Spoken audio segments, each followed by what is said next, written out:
Hello, we are pleased to present our analysis of Central Puerto, for which we have issued a buy recommendation with a target price of $6.27 and a potential upside of 55%.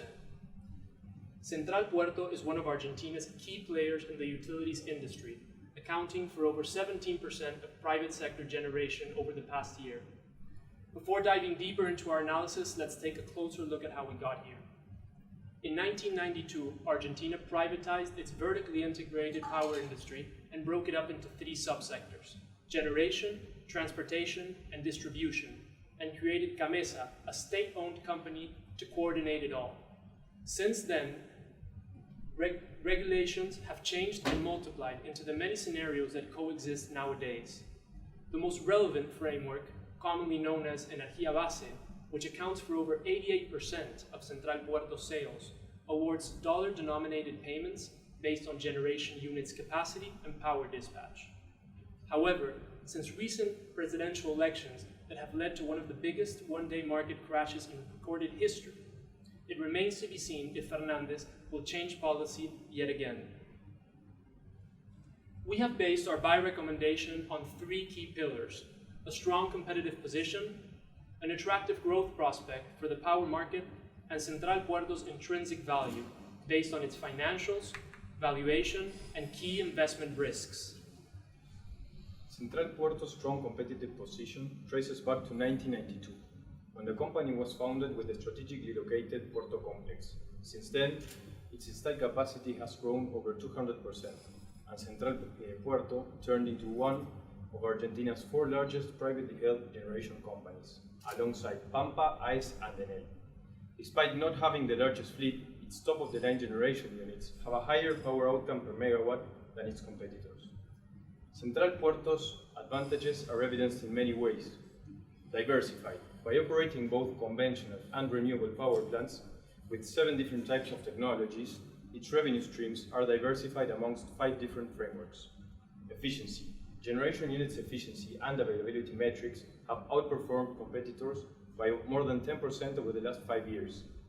Fuel sources. Over 93% of the generation units have been fitted in order to function on both liquid fuel and natural gas.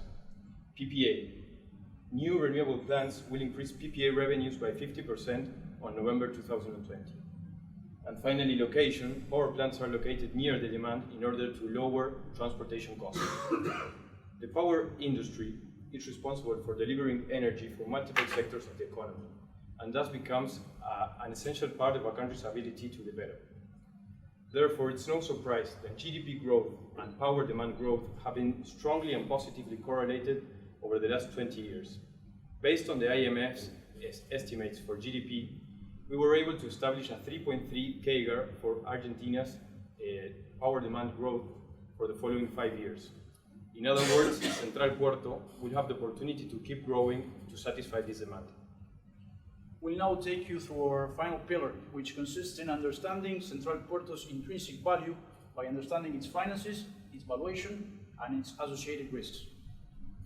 We'll begin our analysis by talking something about revenues, in which power sales accounted for up to 98% of the business, while the other 2% came from its stake in gas distribution companies.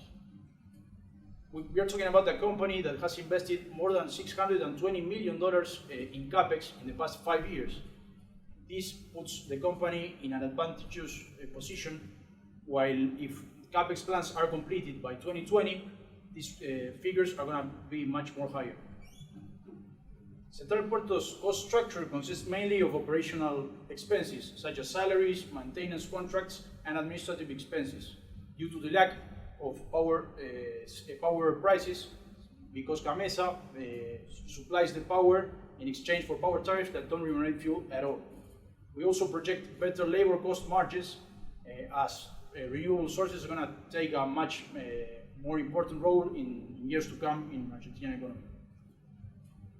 We've reached a cornerstone in Central Puerto's valuation, its profitability, with an adjusted EBITDA margin of 63.3% for 2019 and an ROE of 65%.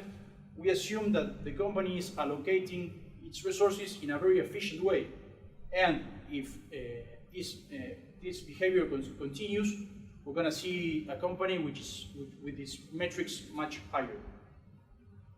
We'll finish our glance at Central Puerto's finances by taking a look at its free cash flow. Despite last year's negative free cash flow of $163 million, we think that if we take into account this year's new loans taken and this year's operations, we're going to see an improvement and a turnaround of this metric up to 452. We also have to take into account that last year's negative free cash flow of 163 was due to delayed collections and because of the board's decision to spend every last dime of its operational profit in further capex. It's time to move into our valuation model. We based our target price 80% on a discounted cash flow to the firm model and 20% on an EV to EBITDA multiple valuation based on comparable peers.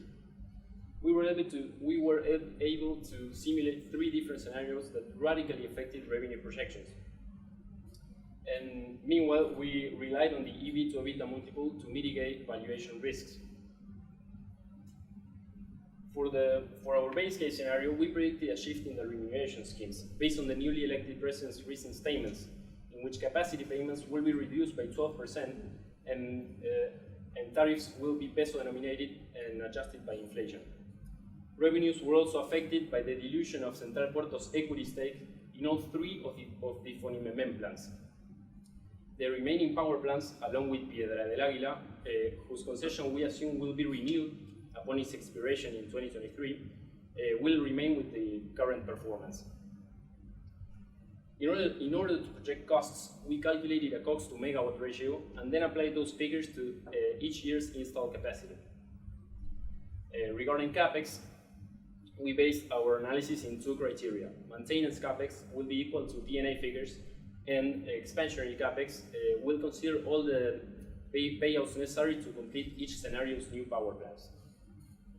Due to Argentina's economic volatility, with an MB Plus that has skyrocketed more than 500% in the past 2 years, and recent policy changes affecting the income tax rate, we decided to use a multi-rock approach.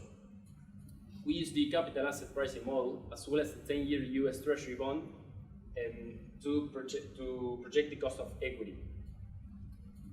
To project the cost of debt, we used the yield of Pampa Energy's 2029 bond, as Central Puerto doesn't have any bonds in the market. The terminal growth rate of nearly 1% gave us a terminal value that represents 16% of the company's EV. For our negative valuation, we selected 6 comparable peers with the following criteria. First, they must be located in Latin America. Secondly, they must operate within the utilities industry. And third, their market cap must be between 90 million and $2 billion US. Knowing the average multiple and knowing Central Puerto's EBITDA, we could obtain the relative stock price of $14.84 US, which is above our current stock price. Through our analysis, we have encountered with several risks that we have incorporated into our valuation model based on probability of occurrence and potential impact. From an operational perspective, the biggest risk resides on Central Puerto's ability to complete its 6 plants under construction. Recent presidential elections have also shaken up the industry, as there's no guarantee that current remuneration schemes and frameworks will maintain the same. FX volatility and amendments to environmental regulations have also been considered. To see how robust the stock price really is, we conducted a Monte Carlo simulation. And these results, alongside with all of our analysis, demonstrates that Central Puerto is trading below its potential, and that's why we are confident to issue a buy recommendation on Central Puerto. Thank you very much, and now the floor is open for questions.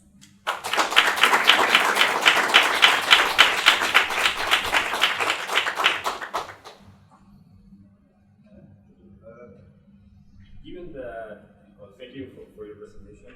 Given that you have like 2 very different price targets based on DCF or multiple valuation, why did you choose 80% and 20% to make that way? Well, we use this approach because we think that, first of all, we've taken into account that DCF is a much more robust kind of way of analyzing a company, and we wanted to make a projection or an analysis that took different scenarios. That's why we, inside what it's the DCF, we took a bull approach, a bear approach, and a base approach. Furthermore, we took comps to analyze also and to weight 20% of this approach, because we think that it's a way of comparing the company with another companies of the region and to see which is the real value of this kind of companies in the sector. If I may add, could we go to the slide where we have the different scenarios?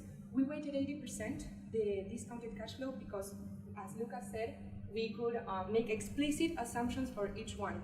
So, for example, we could adjust revenues, costs, working capital, the delays on accounts receivable, some CapEx plans, for example, in the bear case, CapEx, Piedra del Águila isn't renewed. So we considered a lot of assumptions that doing a multiples analysis you cannot consider.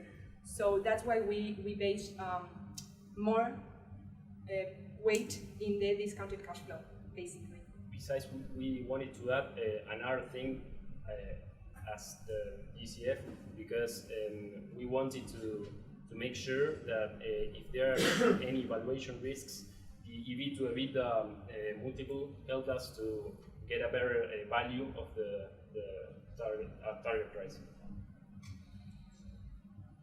I think one of the main drivers for the companies will be obviously the regulated prices going forward. Can you elaborate more about what you're expecting from the government in terms of understanding what will be the stress test or the stress case that the company can afford in the case that governments go into the worst scenario, or what happened in that? Yes, that's a good question. We go back to the scenarios that were present during the Kirchner era, where power tariffs were at an all-time low and companies nearly bankrupt. Although there is much talk about going back to such policies, we believe that that is not going to happen. We have calculated in the risk that regulation will be changed, and capacity payments especially, which today represent 88% of revenues, will go down. We have taken into account figures from other frameworks across the world, and that is why for our base case we have reduced capacity payments by 12%. In our bear case, we went to the extreme point of reducing capacity payments down to 35%. And that's how we have taken into account the future policy changes. Of course, we have to take in account that this kind of approach that Joaquin talks about is due to the fact that nowadays Argentina is not the same one as it was when Cristina Fernández de Kirchner took its previous policies.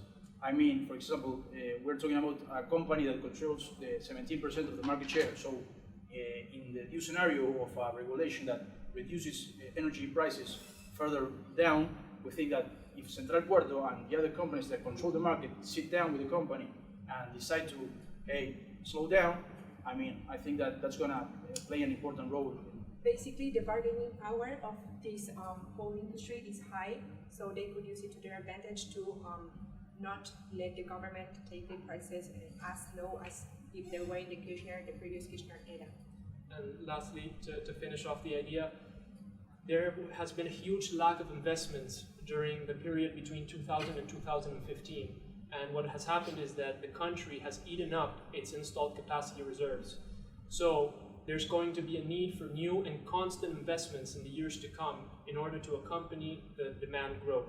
So if the country expects these investments to come from the private sector, it will have to have a regulatory system that remunerates generation cost accordingly. Thank you for the presentation, very nice. We are talking all the time on a forward-looking approach in terms of valuing the company, but we are going through a very distressed situation. And what I cannot see in the presentation is what could go wrong. I can lose money from here, and it is a period of time. Or what's your sense about it? Okay. What do you think about the actual prices, and we could go wrong from here, or what you think in this? Okay, in our bear scenario, we considered the variables to go as bad as we think they can go. We didn't consider, for example, an statization because we think that would take Argentina to break relationships with the foreign possibilities of getting finance, and we think Alberto Fernandez would need it. And also it would break relationships with the private sector, which, as Joaquin already explained, will be needed to increase the investment in the energy sector, which is really important for a country to develop its economy. As we said before, they are extremely correlated. We also know that there are some speculations about the difficulties about getting repaying loans from foreign entities. Central Puerto has already secured lots of loans that could go sour if something, a regulation changed.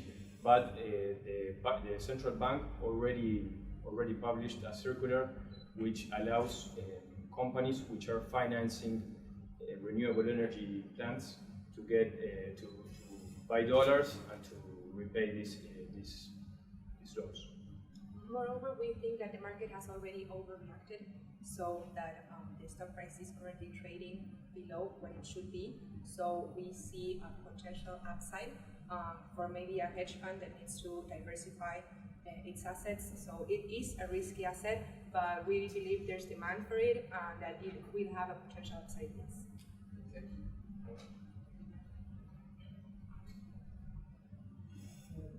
Revenue projections, you assume a growth rate of 50%, okay? Sorry? For revenue, and the growth rate was 50%? No. For revenue, we did a simple regression with GDP and power demand growth rates, and we multiplied. We came to a 3.3 compound annual growth rate for Argentina's energy demand for the following years. That number, we used it for the plants that can be demanded more energy if needed, like the ones that burn fuel. And for other type of plants like Piedra del Aire, which is hydroelectric, we use the mean production of the last years, which is published in the 20th.